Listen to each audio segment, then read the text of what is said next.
તો આરોપો બાદ જો કે છબીલ પટેલ ગાયબ છે। ન્યૂઝ 18 ગુજરાતીની ટીમ છબીલ પટેલના નિવાસસ્થાને પહોંચી, જ્યાં અમે જાણવાનો પ્રયત્ન કર્યો કે આખરે ત્યાંનો માહોલ કેવો છે, શું છબીલ પટેલ અહીં ઉપસ્થિત છે કે નહીં। ત્યારે આ અંગે વધુ વાત કરવા અમારા સંવાદદાતા પ્રણવ પટેલ અમારી સાથે જોડાઈ રહ્યા છે કે જેઓ છબીલ પટેલના ઘરની બહાર ઉપસ્થિત છે। પ્રણવ, છબીલ પટેલના ઘરની બહારનો માહોલ જાણવા માંગીશું, શું આપને કોઈની સાથે વાતચીત કરવા દેવામાં આવ્યા?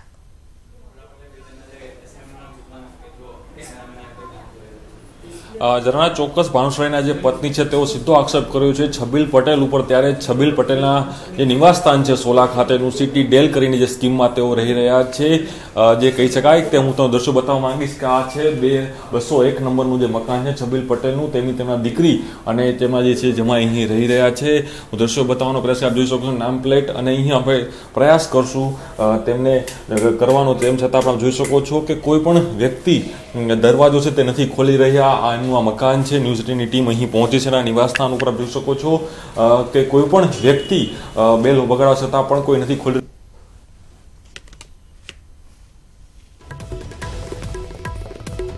તો અમારા સંવાદદાતાએ પ્રયત્ન કર્યો કે આખરે તેમના પરિવારજનો સાથે વાતચીત કરવામાં આવે। જે પ્રકારના આક્ષેપો છબીલ પટેલ પર લગાવવામાં આવ્યા છે તેને લઈને તેમના પરિવારની પ્રતિક્રિયા જાણવાની કોશિશ કરી અમે, પરંતુ તેમના પરિવારજનો અમારી સાથે કોઈ પણ વાતચીત કરવા તૈયાર નથી। રીતે આક્ષેપો અહીં થઈ રહ્યા છે ઝરણા, તેને ચોક્કસ કહે છે। બિલકુલ પ્રણવ, આપ કેટલા સમયથી પ્રયત્ન કરી રહ્યા છો તેમના પરિવારજનો સાથે વાતચીત કરવાનો?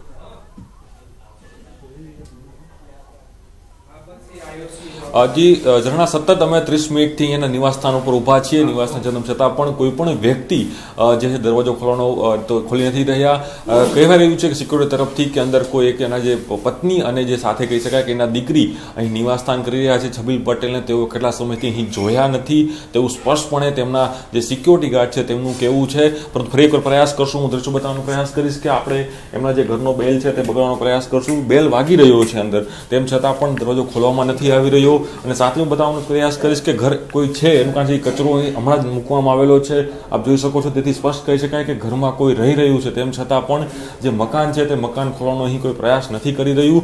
કારણ કે જે રીતે આક્ષેપો થઈ રહ્યા છે, જે રીતે છબીલ પટેલ ઉપર સીધી આંગળી ચીંધાઈ રહી છે, ત્યારે છબીલ પટેલ ક્યાંક ભૂગર્ભમાં ગયા હોય તો નવાઈ નહીં, પરંતુ પોલીસ તપાસ કરી રહી છે અને સાથે જ ભારતીય જનતા પાર્ટીના નેતા ઉપર જે હત્યા થઈ છે અને આક્ષેપો થયા છે, તેથી ચોક્કસ સરકાર પણ એક્શનમાં છે અને સરકાર પણ પ્રયાસ કરશે કે આ તમામ લોકોને ક્યારે પકડી લેવામાં આવે। પરંતુ હાલ જે રીતે આક્ષેપો થયા છે છબીલ પટેલ ઉપર, છબીલ પટેલ ભૂગર્ભમાં વયા ગયા છે તે સ્પષ્ટપણે લાગી રહ્યું છે। જી બિલકુલ પ્રણવ, ફરી એકવાર આપની સાથે જોડાઈશું અને જાણવાનો પ્રયત્ન કરીશું કે આખરે તેમના પરિવારજનો સાથે વાતચીત થઈ શકી કે નહીં। તો પ્રણવ પટેલ અમારા સંવાદદાતા છબીલ પટેલના નિવાસસ્થાને પહોંચી ચૂક્યા છે અને તેઓ સતત પ્રયત્ન કરી રહ્યા છે કે તેમના પરિવારજનો દ્વારા આ મુદ્દે કોઈ પણ એક પ્રતિક્રિયા વ્યક્ત કરવામાં આવે, પરંતુ વારંવાર દરવાજો ખખડાવવા સુધી અમારા સંવાદદાતા સાથે કોઈ પણ વાતચીત કરવાનો પ્રયત્ન ન કર્યો તેમના પરિવારજનો દ્વારા। જો કે અહીં સવાલ એ છે કે આખરે આ પ્રકારના આક્ષેપો થઈ રહ્યા છે ત્યારે છબીલ પટેલ છે ક્યાં, શા કારણે તેઓ મૌન સેવી રહ્યા છે? આરોપો બાદ છબીલ પટેલ ગાયબ થઈ ગયા છે। ફરી એકવાર જણાવી દઈએ, વિધાનસભા ચૂંટણી પહેલા તેમનો એક વિડીયો વાયરલ થયો હતો અને વિડીયોમાં તેઓએ પોતાના દુશ્મનોને ગોળીથી ઉડાવી દેવાની વાત કરી હતી। આવો ફરી એકવાર જોઈએ કે આખરે તેમણે કહ્યું શું હતું।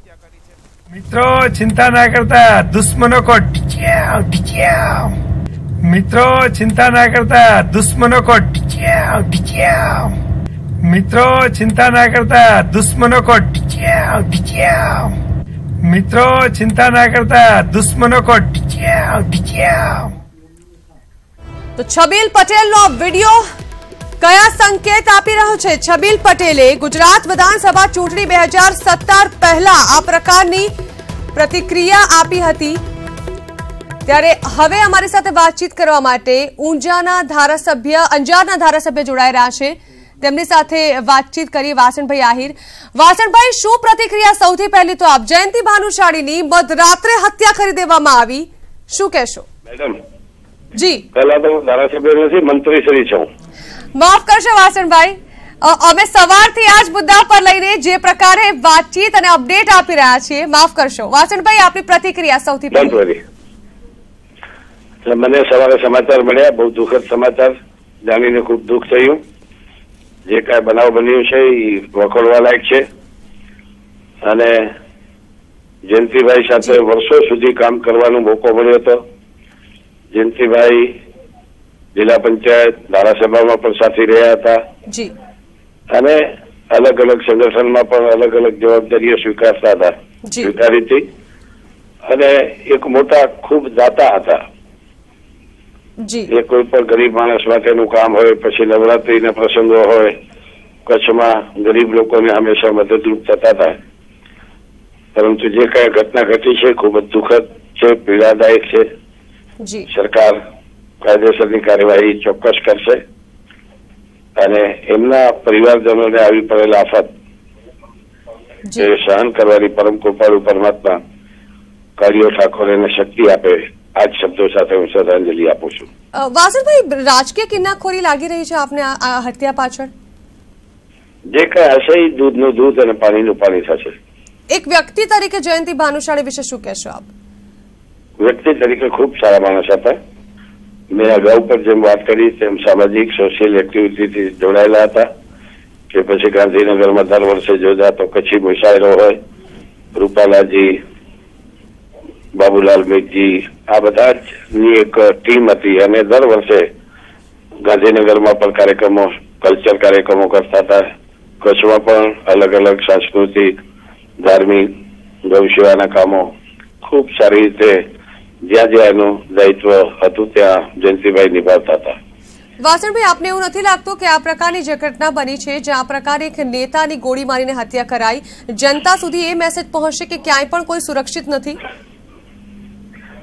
જે કઈ બનાવ બન્યો છે એ સ્વીકારવાનું છે અને એમાં કાયદેસરની કાર્યવાહી થશે જે કોઈ ગુનેગાર હશે એની. શું આપ પણ જઈ રહ્યા છો તેમના નિવાસ સ્થાને? હું અત્યારે ગરીબ કલ્યાણ મેળા જામનગરમાં છું જી, અને એ કાર્યક્રમ બતાવીને હું પછી નીકળીશ. જી બિલકુલ વાસણભાઈ, ખૂબ ખૂબ આભાર અમારી સાથે વાતચીત કરવા માટે. તો અલગ અલગ પ્રતિક્રિયાઓ હાલ તો સામે આવી રહી છે કે વ્યક્તિ તરીકે તેમને શ્રેષ્ઠ ગણાવવામાં આવી રહ્યા છે. જો કે હાલ તો જયંતિ ભાનુશાળી કે જેમના મૃતદેહને નિવાસ સ્થાને લાવવાની જે કાર્યવાહી છે તે પણ શરૂ કરી દેવામાં આવી છે. એક પ્રકારે જે ઘટના સર્જાઈ છે તેને લઈને સૌ કોઈ શોકની લાગણી પણ વ્યક્ત કરી રહ્યા છે. જો કે સવાલ અહીં એ પણ થઈ રહ્યો છે કે આ રીતે શા કારણે રેલવેમાં થયેલી ઘટના પર કોઈની નજર સુદ્ધા ન ગઈ?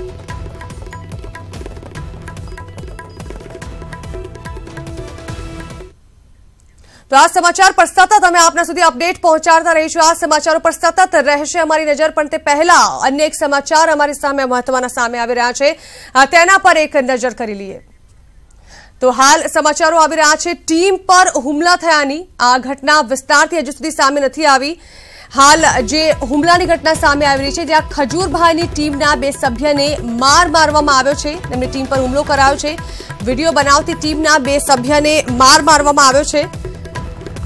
જ્યાં દર્શન અને જીગર તેમની ટીમના 2 સભ્યો જેમને ઢોર મારવામાં આવ્યો હોવાની વાત હાલ સામે આવી રહી છે. હુમલો કરનાર 2 લોકોની પોલીસે ધરપકડ કરી લીધી છે. ખજૂરભાઈની ટીમ પર હુમલો કે જ્યાં 2 સભ્યોને મારવામાં આવ્યો છે.